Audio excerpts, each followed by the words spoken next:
ఇక మనోళ్ళేమో కేసీఆర్ గారేమో దూరదృష్టితోని తెలంగాణకు రేపు హైదరాబాద్ దగ్గరుంటది, పారిశ్రామిక అవసరాలుంటాయి, హైదరాబాద్ పెరుగుతుంది, రేపు త్రాగునీరు అవసరమని ఒక 50 టీఎంసీల రిజర్వాయర్ కట్టిండు.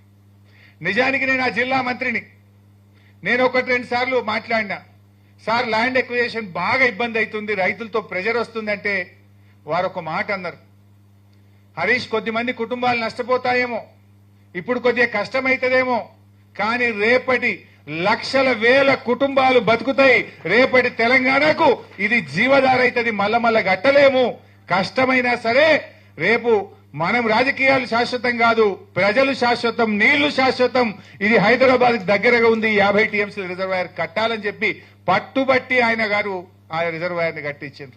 ఇలా అదే వరమైంది కదా. ఇవాళ రేవంత్ రెడ్డి ఇంతగానే ఏమెగురుతుండు, కాళేశ్వరం కూలిందని ఒక దిక్కు అంటాడు, మల్లన్న సాగర్ నుంచి హైదరాబాద్ కు 20 టీఎంసీల నీళ్లు తెస్తా అని 6,000 కోట్లతో టెండర్లు పిలిచిండు. మరి కాళేశ్వరమే కూల్తే నువ్వు మల్లన్న సాగర్కి వెళ్ళి 20 టీఎంసీల నీళ్లు ఈ హైదరాబాద్ కు మంచి నీళ్లు మూసి శుద్ధి చేయడానికి ఎక్కడి నుంచి తెస్తావో సమాధానం చెప్పాలి మిస్టర్ రేవంత్ రెడ్డి.